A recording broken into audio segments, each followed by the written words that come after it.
What's up? It's the Cuatro Cero with your boy Danny Keynes and my brother Tone Rock. Let's do it, man. Let's do this. The Cuatro Cero's back at it again.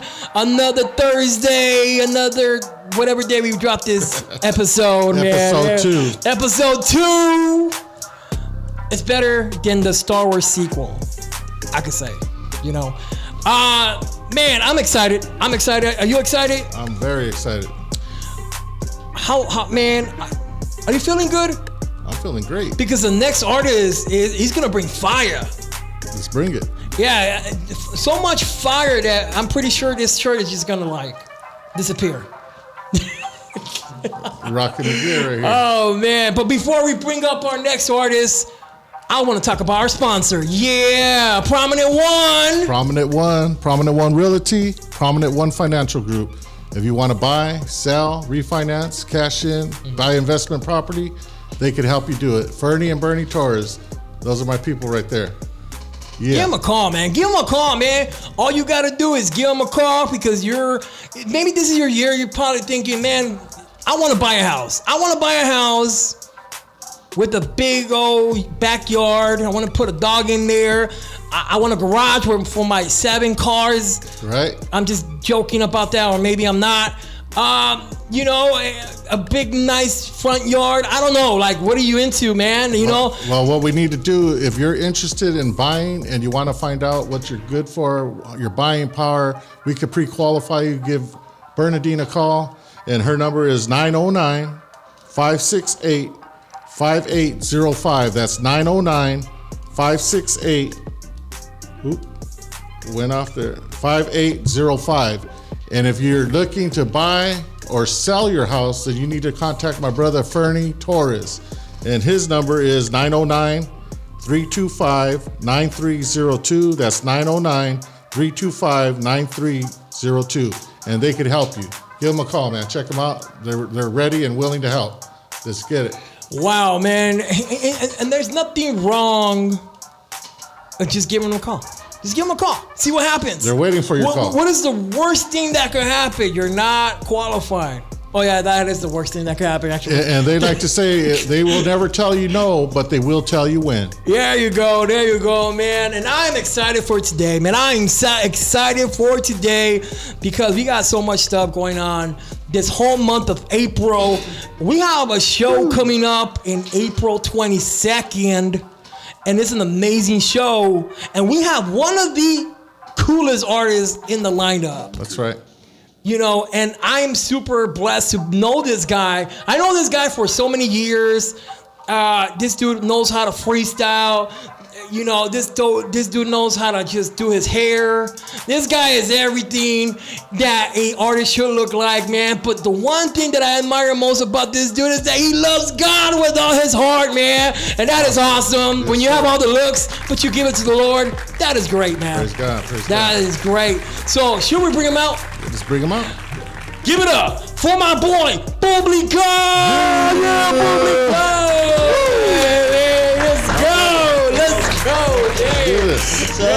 Yo, man.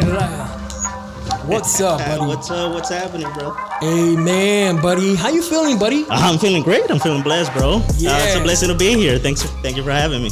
Bro, I had to get this guy, I had to go through a secretary, an agent, a manager. Manager had a manager, and that manager had an assistant who knew somebody and gave me his number. Man, that's how it goes sometimes. But he's here. That's the important thing. He's here. It. I flew him out far, far away, man. I can't even tell you where he's from because he's like, the government doesn't even want you to know where this guy's from. Man. No, man. I'm super blessed that you're here, buddy. Yeah. We could play like that because we know each other. Yeah, really exactly. We go way back. Yeah, we go way back. How many years, man? Dude, I will have to calculate. 05? 06? Yeah, something like longer than that, bro. Wow. Yeah. 04 maybe, 2004. A lot of people don't know this, but I performed at your church. That was like my first little event. And that's true, and I was there. You were there. You were there. Yeah. Do you look back and now, man, I have a lot of questions for you, but bro, how do you do this? Like, I know that a lot of people don't know you, but I want to say this, like, creativity wise, you're one of the most creative rappers out there. So how do you come with that? Like, how do you start writing? Well, thank you. You humble me. Yeah, seriously. yeah. Amen. Everything for God, everything for the Lord. But I usually pray. Okay. You know, I pray when I have a subject or anything. Somebody tells me if there's an event, it's about this or the theme of the event, and I pray about it. I look at the scripture. I pray. I take a shower. You know, my writing process begins in the shower. I say that, and it's not that I have a notepad on the shower. But I mean, you can do that now with the iPhone. You could. Yeah, that's true. That's true. Yeah. But no, I just get time for myself. You know, just think, meditate, pray, and that's usually how I begin things. You know, writing. If somebody calls me up or wants to do anything, any event or anything, I just focus on a word or the theme and go to the scripture and pray to God, and God gives me a word. Really, you know, that's usually how I do things. So do you like? Is it writing first, then beat, or beat first, then writing? It depends. You know, it truly depends. Sometimes I get a melody in my head. Good thing that I have a sort of a music background. Yeah. So I could play some instruments, and I play around. And if I get a melody in my head, and wherever I am, there's been times that I have to like pull over and just do it really quick on GarageBand. Really? Yeah. Wow. And because I get it on my head and I don't want it to go away. Yeah. So I do it, record it really quick, or even hum it, you know. Yeah. And if I get a melody, and sometimes it's that. Yeah. Sometimes, and we actually, you know, I'm getting ahead of myself here, but we have a song in Spanish. And by the way, we're going to have to put captions here porque voy a hablar en español para que me entienda mi gente. Yeah, there you go. Where are you from? Okay, all right. Let's start there. Let's go to that. All right. You just brought the fire. I had to take off my jacket. Oh, come on. That's how I do. Yeah, I told you, man. Bringing the all heat. right. So where I'm from a small island in the Caribbean. I'm from the Dominican Republic. What? Give it up. Dominicano, ya tú sabes qué es lo que. Give it up, man. That was one of my favorite vacation destinations. Oh, really? Okay. All right. Yeah. All right. When were you there, if you don't mind me asking? It's probably been like 10 years. Oh, really? Okay. Yeah. All right. And my wife always, that was the best time we had. You know. All right. That's cool, man. All right. Let me know next time you want to go, man. Yeah, I was there last year. I had a blast. So you still got family out there? Yeah. You know. All right. Yeah. Go back and forth. Airbnb right there. There you go. Yeah, we got a spot for you, bro. What is?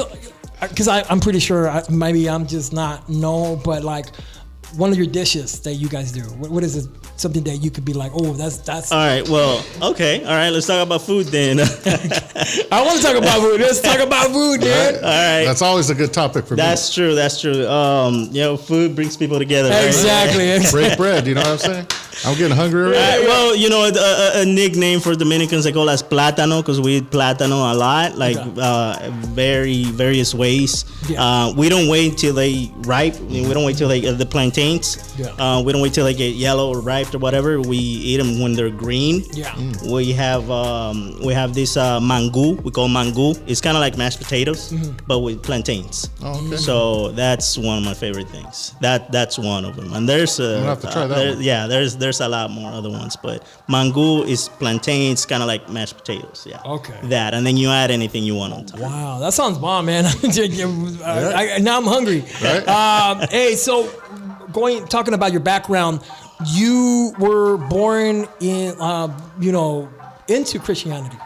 Yeah, that's right. I mean, born into church. You know, born into church. Yeah. Because I mean, Sorry. you have to Yeah. accept Christ as your Lord and Savior. But yeah, I was born into the church. Yeah. My parents. That's the story they say. You know, they Yeah. met at a youth revival. That's what they say. That's what they say. That's what they say. You know, but they met at a youth revival, and you know, all our family they in their late when they were in their late teens. Yeah. And they got married, and the church they got married. My sisters were born, and I was born, and so I was always, you know, around the things of God, basically. Wow. Yeah. And so, did you ever feel like, man, I got to try out some other things that are not Christian, secular stuff that you know, because I'm pretty sure they had a strict or some kind of rules for you, right? Like you were, hey, this is not right, but you were like, you know what? Let me try it to see if. Yeah, well, when it comes to that, my parents were actually kind of, really lenient. Okay. They weren't really strict with Okay. us. But the problem that comes with that, or being born and raised in the church, it kind of just becomes your culture. Okay. You don't take it really seriously. Right. It's really just a part of you.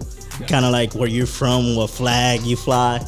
You know what I mean? It kind of just I get becomes that, part of the yeah. culture. So, and that's the problem that I had, and many of the kids and youth growing up had, that I know, because it was just part of the culture. We were born in church, we were raised in church, church on Sundays. It was just a thing. Yeah. It wasn't really something that we desired in our hearts. It was kind of like the food you eat. You like your mom's food because that's what you ate. Yeah. So we liked it because that's where we went to play or have fun or whatever, Yeah. but it wasn't really in us. So that's kind of like the problem that comes with being raised in church and just growing up in it, that I see that a lot of youth has nowadays, the same like I did growing up. Oh wow. So it's not like you want to try other things. You do, and you do it, but it's just because going to church, it was just like going to school. Yeah. You had to do Something you had to do. It was just something that was part of your life. Yeah. You know what I mean? And so, did you get because going to church and getting into ministry is two different things, right? That's correct. Yeah. So or did you ever, in the young age, when did you I want to do this as in the ministry? Well, honestly, I was always avoiding that. Okay. I always avoided being part of the ministry. Okay. I didn't want that responsibility. Yeah. I never, ever since I was a little kid, you got people that a preacher might give you a prophecy or something. You're going to do great. You're going to do great things. God's going to use you. And that's something that kids hear at church all the time. You know what I mean? So I was always afraid of that responsibility. Okay. And I saw other people worshiping or ministering, and they were invited to a church and they had to go. And they had to do this thing. And there was a revival and they had to do it. Okay. Oh, que tengo que ir para acá. Oh, no, porque Dios me dijo y tengo que hacer esto. Yeah. Entonces yo evitaba esa responsabilidad. Sí. Pues yo no quería esa responsabilidad.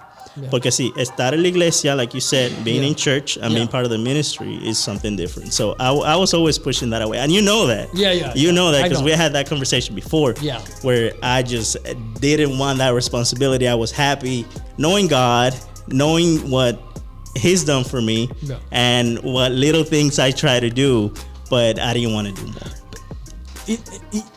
Por la responsabilidad Yeah, que that's venía a los ministerios, ¿verdad? Yeah. Entonces, ¿cuándo fue cuando tú dijiste, sabes qué, tengo que hacer algo? Okay. Well, even though I didn't want the responsibility, there was always something to do, right? Yeah. So I did certain things. I worked with the youth, the children ministry. I did that for a while. Sunday school, I was a youth leader, youth pastor, and so I did certain things, but other things that God was, because those were things that were assigned to me. Yeah. They were assigned to me That's a good way to put it, by the pastor. Right. They were assigned to me by another youth leader. By a brother in the church. Oh, I want you to do this, or I want you to direct this event. Yeah. But what God was telling me to do, that I was avoiding. Okay. You know what I mean? That calling. And that, when I had that realization, it was kind of, I could say, I got to give you some of the credit, Yeah, man. because you were always pushing me to go into the music ministry, and that was something that I was avoiding. So there are different callings. I have that bad habit. Yeah. I push people. I don't know why. No, you motivate people. That's not a bad habit, bro. That's a bad habit. Nah, you motivate I need to stop doing that. motivating Stop pushing me. I'm gonna do what I want to. We wouldn't be here if it wasn't for you, bro. Amen. Seriously, Amen. that is something, because we have to. Sometimes we don't notice that difference, and Right. we feel like, oh, God told me to tell you this, and God told me to say that, and that could be true, but what is God telling you? Like yourself, when you are at home when you are in the shower. Like I mentioned, the shower. That's twice already. Yeah.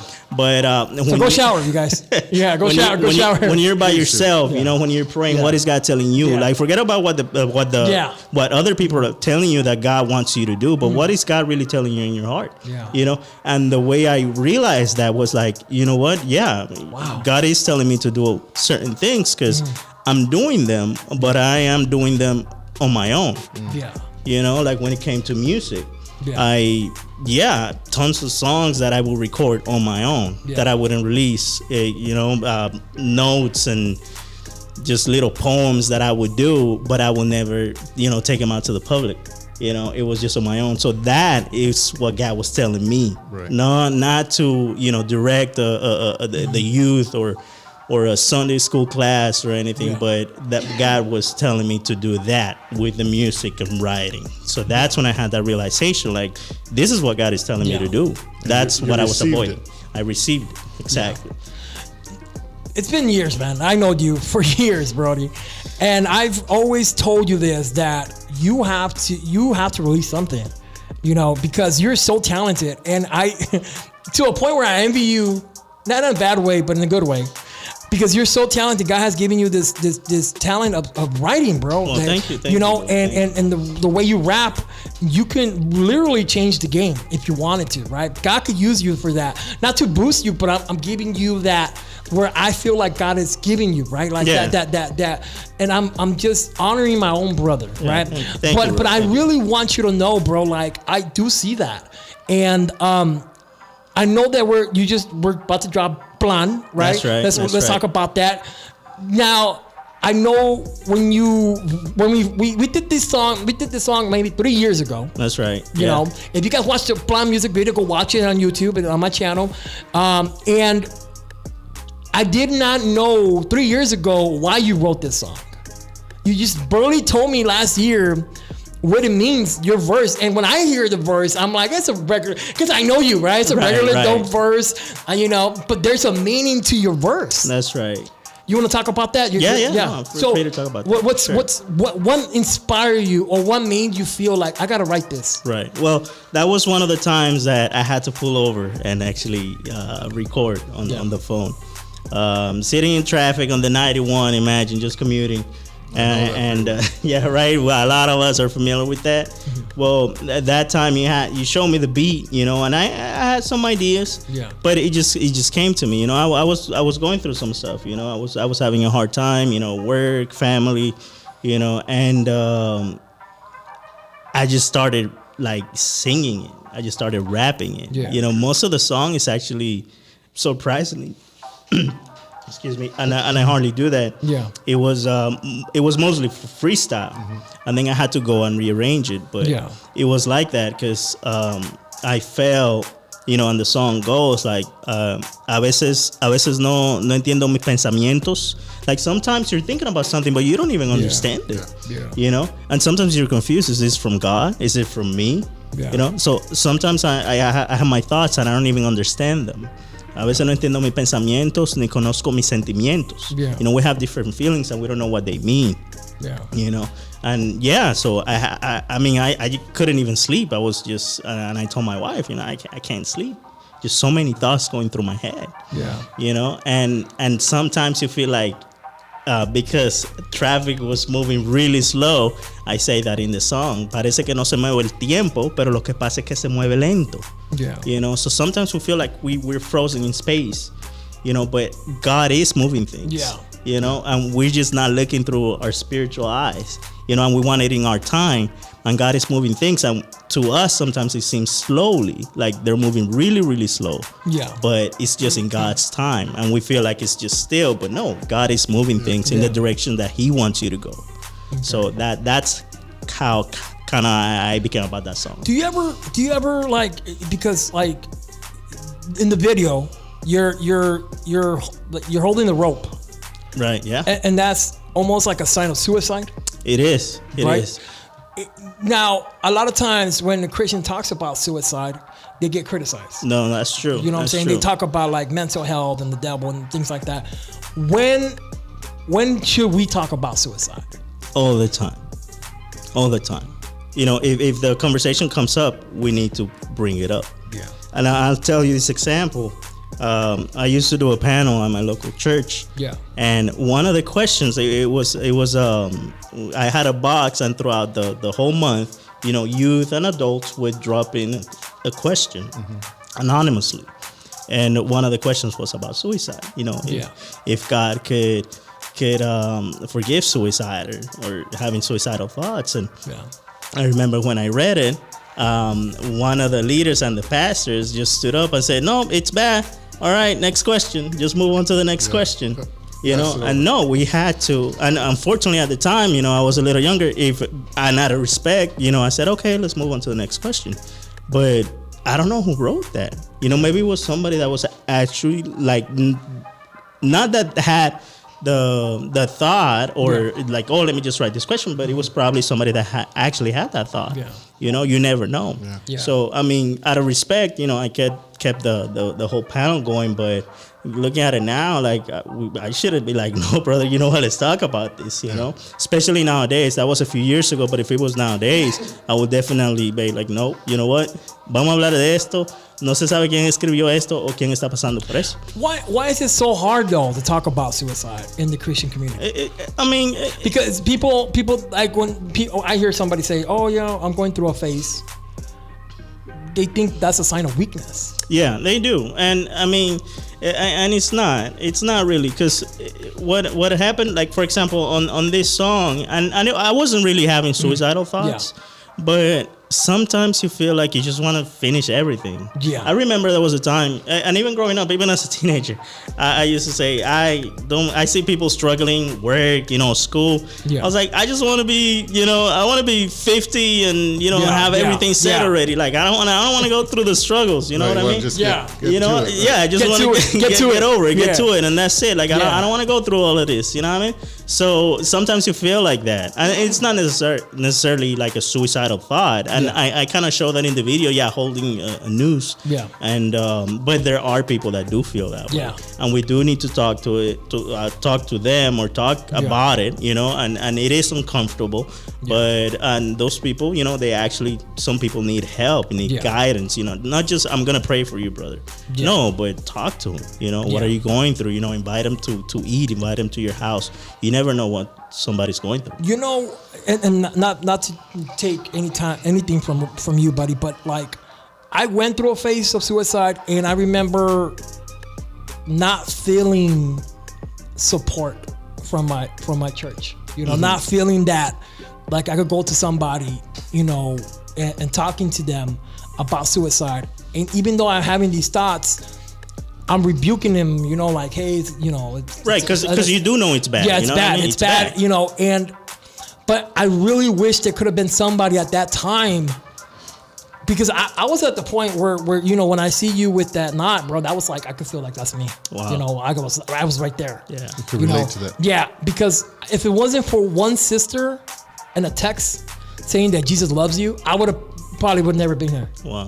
But it's because I never knew who to talk to about it. Right. You feel me? Oh, you got suicide. It's an emotional thing. It's gonna go away. Just keep praying. Maybe you're not serving God right. And I'm like, wait, but I'm doing everything A to Z. Like how do I? Why? Like why? And then it's me. Then you think it's you. That's why the suicide comes in, and you're feeling like, man, you know what? I just can't. I can't do this. Then I'm not worthy to serve God because I'm thinking like this. Yeah. So, and that is the enemy, you know what I mean? Of course. Because we all have our own thoughts and stuff, but then he feeds off of them, you know what I mean? And again, luckily, I was never at that point, but I know a lot of people are, and that's why I wanted to reflect that on the song. And it's just something that it is difficult to talk about. The signs are really hard to see. You know what I mean? Or you put excuses when you see somebody, like if somebody's acting off or not coming to church anymore. Used to talk to people. Isolated themselves. Yeah, they isolate themselves, exactly. But you put excuses to that, or I'll give him his space. You know what I mean? He doesn't feel like talking today. I'll give him his space. But that the signs are hard to see. But as we get a little more familiar, Yeah. and we see like the I don't want this conversation to turn like dark, you know. Yeah. No, but we do see the suicide rate even in church go up. Yeah. Yeah. And so that is something real that spirit. that It's we a real need to spirit. that we need to talk about, that we need to address, that we need to talk to people, that we need to lift up their spirits, you know what I mean? Yeah. Porque sí hay mucha gente que está deprimida. Todos se lo achacan a la pandemia, you know, the pandemic. The No, this happened before. But this happened before, but Yeah. it did affect a lot of people. Yeah. You know, so it is something that now I feel like the Christian community maybe it's a little more open and to talk about that and to help in that area. There's so much going on in the world right now, so much wickedness, so much evil that I mean, it's just in your face.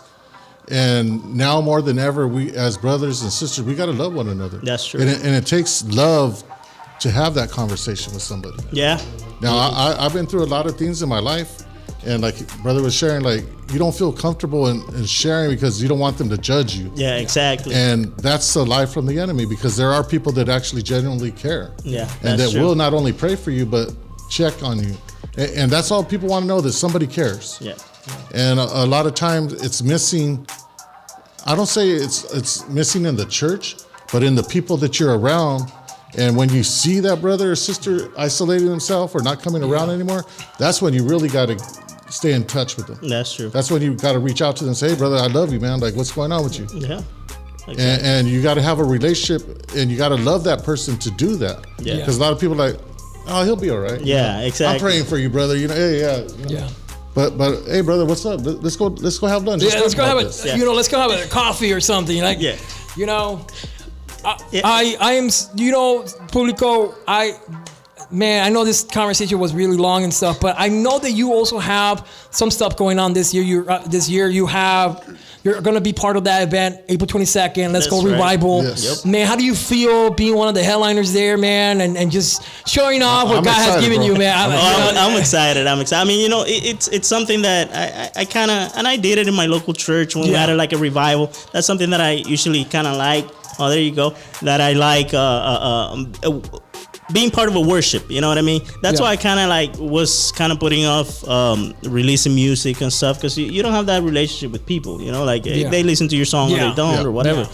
But being there and seeing people react to it and see how God is using you, you know, because we're just a vessel, and that is His Spirit, and you give Him glory, right? Yeah. So sometimes, you know, you go to worship and you think you're worshiping God, but God is blessing you. Exactly. You know what I mean? Yeah, So that's an amazing feeling, and you know, I'm blessed. You know, I'm thank you for. Are we going to get a Publiko single this year? Almost there. You get a whole album, you bro. get a whole album You get this a year? whole Are you album, playing with me? bro. Are you playing with me? get a whole album, bro. You're hearing it here in Cuatro, Cero. Ya tú sabes, Cuatro, Cero. Publiko's gonna drop an album this year, The bro. whole album. Yo, ya tú sabes. bro. Whole album. You know what? I'm gonna release like a whole bunch of singles before the album. Yeah, you know right? what? Like, Yes, go, Yeah, bro. let's do Can I get an applause for that? Can I get an encore? Yeah, Ya man, tú let's sabes, do thank it, you. man. I'm super happy. I'm see excited, man. Don't play with my emotions, because then I'll wait for the whole year. Hey, no, we got stuff in the works Hey, we too. got You know stuff, what I a mean? lot of stuff in the works, we got for sure, man. Yeah, Most for definitely, sure. most Go definitely. follow this guy, Publiko Music, on Instagram, Facebook, man. Just encourage this, bro. Send him DMs. Just pray for the brother. Show him some love. In the comment below on YouTube, man, just show him some love, man. Because this guy, I'm pretty.